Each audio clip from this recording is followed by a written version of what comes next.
صباح الخير، صباح النور، صباح الهنا، صباح السعادة. أنا شيماء أغا ودي قناتي. أهلا وسهلا بكل جديد شرفني في القناة. قبل ما نبدأ الفيديو حابة أقول لكل لسه ما اشتركش في القناة يا ريت يشترك في القناة ويفعل زر الجرس ويحط لنا لايك ويسيب لنا تعليق حلو كده زيكم. اللهم صل وسلم وبارك على سيدنا محمد وعلى أهله وأصحابه أجمعين. هتعملي ايه النهارده يا شوشو؟ تعالوا بقى ايه، سيبنا من الحلو خلينا نحدق النهارده. نعمل طاجن بامية باللحمة، حاجه كده بصوا عسل عسل عسل، يعني حاجه كده جامده جدا. جربيه ان شاء الله باذن الله يعجبك. صلي على النبي بس الاول كده وحطي اللايك. اللهم صل وسلم عليك وبارك يا حبيبي يا رسول الله. وادعي لي كده دعوه حلوه من قلبك ان ربنا يصلح لنا الحال ويوفقني في حياتي ويرزقني ويرزق كل مشتاق يا رب بالذريه الصالحه، ويرحم والدي ويرحم كل موتى المسلمين اجمعين، ويجعل قبره رضوى من رياض الجنه هو كل موتى المسلمين. بصي بقى يا ستي، اول حاجه انا جبت اللحمه شطفتها وقطعتها. عملت ايه؟ كميه لحمه، طبعا انتوا عارفين اللحمه غاليه جدا جدا جدا، ب 300 جنيه. اللحمه دي انا كنت شاريها 300 جنيه، معرفش الاسعار ايه دلوقتي.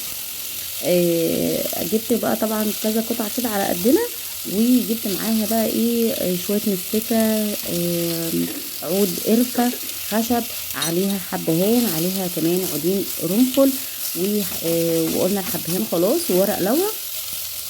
وحطيت الاول رشه زيت بسيطه خالص، وبعد كده نزلت عليها بالمستكه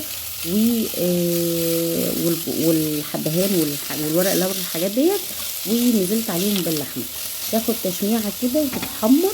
بعد كده هنزل عليها بفص الثوم وحته الفلفله الحمراء وكمان البصلايه. انا مأجله الطماطمايه شويه كده. طيب هتعملي ايه؟ هحمر بقى اللحمه دي زي ما انتم شايفينها كده على الجهتين. وبعد كده جبت شويه سكر، حوالي نص معلقه سكر كده، حطيتها على اللحمه وهشوح كل ده مع بعضه. السكر هيتكرمل، هيدي للحمه لون حلو جدا، اللون الغامق ده اللي هو البني الغامق ده حلو قوي قوي قوي. شايفين؟ تقولي انت محمراها، يعني تقولي انت عايزه تاكليها كده. وبعد كده كمان السكر هيساعدها كمان ان هي تستوي معايا بسرعه. قطعت هنا الطماطمايه، وبعد كده هننزل عليها بقى بميه سخنه ونسيبها على نار هاديه خالص مع نفسها شويه، نص ساعه 3/4 ساعه. اللحمه دي كانت ما شاء الله عليها ما خدتش وقت خالص، يا حوالي نص ساعه كده ولا 3/4 ساعه واستوت وبقت زي الفل. هسيب بس فيها تكه من السوا عشان لما احطها مع الباميه تاخد بقى السوا بتاعها كامل وتبقى زي الفل. معايا طاجن باميه هتشوفيه زي العسل. معلش يا بنات جالي تليفون، يلا ولا يهمنا. بعد كده زي ما انتم شايفين نزلت بقى خلاص سبت اللحمه استوت وبقت زي الفل معايا. تعالوا بقى هنا نعمل الباميه. جبت ايه للباميه؟ هقول لك جبت ايه، بس صلى على النبي، صلى على النبي عليه افضل الصلاه والسلام. عليك يا حبيبي يا رسول الله. حطي لايك يا عسل كده واشتركي في القناه. تمام تمام. جبت هنا البوله، احط معاها قطعه زبده. انا بيبقى لو عندي قشطه ولا حاجه بعمل الزبده، بطلع منها الزبده واعملها صوابع كده واعينها في الفريزر. تمام. لما اجي اطبخ اخد بس مكعب واحد كده من الزبده ديت اطبخ بيه. انا بصراحه من الناس اللي ما بحبش سمنه وزيت كتير في الاكل، عشان كمان احنا عاملين رجيم، فيبقى دايت ورياضه، رياضه ودايت، اوعوا تنسوا. فما بحبش احط بصراحه زيوت ولا سمنه كتير يعني في الاكل. جيت هنا بقى قطعت طبعا بصلايه حلوه كده، ورشيت عليها رشه ملح بسرعه. انا مجرد ان انا اقطع البصله احطها على السمنه، احط عليها رشه الملح على طول. وبعد كده هشوحها كويس مع بقى مكعب الزبده. الزبده دي فلاحي كده، حاجه طعمه حاجه حلوه قوي بصراحه. الاكل بالسمنه اصلا الفلاحي ده او بالزبده الفلاحي بيبقى حلو جدا، طعمه وريحته وذوقه خضار. هنا بقى اشوح البصله، تاخد بس تشويحه كده بسيطه قبل ما تحمر ولا اي حاجه. هجيب قطع اللحمه اشوحها مع البصل، تاخد كمان بقى لون كمان مع البصل. شوف بصي، حاولي تعملي الطبيخ بالطريقه دي هيبقى حلو جدا. يعني لو بتعملي مثلا صينيه بطاطس باللحمه، اعتمد الطريقه دي ان انت تسلقي اللحمه، وبعد ما تسلقي اللحمه وتيجي تعملي بقى البطاطس، تشوحي اللحمه مع البصل تبقى حلوه قوي. جبت بقى هنا زي ما انتم شايفين او كوسه او اي حاجه، يعني انا معتمده الطريقه دي في اي طبيخ بيطلع بصراحه حلو جدا. جبت هنا قطع اللحمه زي ما انتم شايفين كده، وبدات اشوحها بقى مع البصله. احط طبعا بقى فص ثوم مع حته فلفلايه حراقه، معاه كنت مقطعه طماطمايه كده كانت باقيه من اللي انا كنت نص طماطميه يعني او ربع طماطميه اللي كانت باقيه من سلق اللحمه. زي ما انتم شايفين كده التوميه، الفلفلايه حمرا والفلفلايه حراقه كده. وبعد كده اشوح كل ده مع بعضه. الثوم طبعا يطلع ريحته مع البصل مع الطماطم مع الفلفله. وهبدا كمان ازود بقى عليهم رشه كمون، رشه كزبره، رشه قرفه بسيطه خالص، واحط معاهم نص مكعب ماجي، واشوح كل ده مع بعضه يطلع ريحته، وتلاقي ريحه البصل باللحمه بص ريحه جباره بصراحه.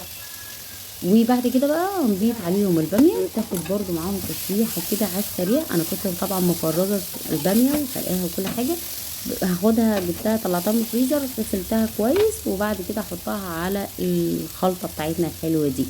طيب مش هتحط صلصه؟ لا طبعا هحط الصلصه هحطها دلوقتي، بس انا بحب اخد كل حاجه تشويحه كده مع المكونات التانية، بيديلك طعمه حلوه جدا والله يا بنات. اللهم صل وسلم وبارك على سيدنا محمد. ادعي لي دعوه حلوه كده من قلبك واعتمدي الطريقه ديت. انا عارفه ان احنا كلنا ستات بيوت شاطرين وكلنا نفسنا حلو في الاكل، بس احنا بنعلم بعضينا كده. ممكن انا بعملها بطريقه انت تعمليها بطريقه، ممكن طريقتي تعجبك، ممكن طريقتك تعجبني كده يعني. غير كده وكده كمان انا يعني انا عندي بنوته في الكليه دلوقتي اهي، الفيديوهات دي تبقى مرجع لها كده، تبقى تتفرج عليها تتعلم منها.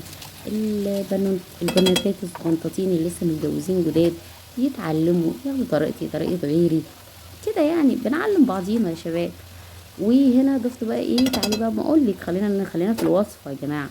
ضفت هنا ايه، طبعا انا كنت مصلصه الطماطم ديت، كان عندي طماطم مصلصاها، وضفت هنا كده حته طماطمايه حلوه، حته صلصه حلوه يعني. وخدت كمان حوالي 3 معالق كده او 4 معالق صلصه من اللي هي بتاعه العلب، صلصه الشركات. وحطيتهم صلصه الشركات، انا بحسها بتدي لون اكتر يعني، بتخلي لون الصلصه قوي كمان، وبتدي تسبيكه حلوه كده كمان مع الصلصه اللي احنا طبعا مسبكينها في البيت، مفيش انضف من كده واحلى من كده. جبت بقى الشوربه بتاعتنا، ضفت منها حوالي 3 4 كبش كده على حسب الكميه اللي انا عاملاها. انا يعني الباميه ما بتبقاش صيصه، بتبقى مسبكه كده، فما تكتريش الشوربه بتاعتها عشان ما تبقاش صيصه معاكي. وهنا دقت بقى الشوربه بتاعتي بقى بصوا جباره جباره جباره. حطي لايك بقى، حلوه جدا، جربيها ان شاء الله باذن الله تعجبك. وخلصت هنا زي ما انتم شايفين كده، حطيت الشوربه هسيبها بس تاخد غلوتين على النار، وبعد كده هضيفها بقى في الطاجن الفخار وادخلها الفرن. مش هتاخد في الفرن حاجه، تاخد في الفرن 10 دقايق، اصلا اللحمه مستويه والباميه اصلا كمان ما بتاخدش سوا يعني، بس تتسبك بس معايا. وبعد كده اطلعها من الفرن وكلي احلى طاجن باميه، ما تقوليش لعدوك عليه. عسل عسل عسل، جربيه ان شاء الله باذن الله يعجبك. زي ما انتم شايفين كده، انا بصراحه ما بحبش اقلب في الباميه كتير عشان الباميه تتهرسش معايا. انا بحب الباميه تبقى الباميايه بميامتها يعني، حلوه بميامتها دي يعني، الواحده صحيحه كده، ما تبقاش متكسره او ما تبقاش مهروسه، هي مش باميه ويكه. انا عموما في بيتنا يعني انا ووالدتي وكده بنحب الباميايه تبقى باميايه كده سليمه، ما تبقاش مهروسه يعني. زي ما انتم شايفين كده، خدت طاجن الباميه، خدت الباميه نزلتها في الطاجن، والله كان عسل عسل. بصي الشوربه بتاعت اللحمه دي مش غامقه على فكره، هي لو غامقه حاجه بسيطه خالص من الطماطم طبعا اللي حطيناها، الفلفل غامقه كمان من القرفه، طبعا كرمله السكر مغمقاها شويه، بس شويه شوربه تعملي بيهم شويه باميه زي دولت كده عسل العسل، تعملي بيهم شويه ملوخيه ما اقولكيش. بصي شويه شوربه جبارين. انا بصفي الشوربه وبعينها في التلاجة او في الفريزر استخدمها في اي حاجه تانية. انا كنت الاول من انصار ان انا ما كنتش بحب الشوربه خالص، بس بصراحه اللحمه قطعيه اللحمه اللي انا بجيبها من الراجل يعني حلوه جدا، والشوربه بتاعتها بصراحه تتشرب تتاكل حاف كده. خلصنا الطاجن الباميه بتاعنا، طلع من الفرن كان جبار، مع حته رقاقه، معاه فص ليمون، خلاص مفيش اكتر من كده. انا خدت حته عيش كده وتاكل الباميه بالعيش باللحمه، حاجه جباره. لكم بقى في رعايه الله وحفظه، واقول لكم مع السلامه، باي باي.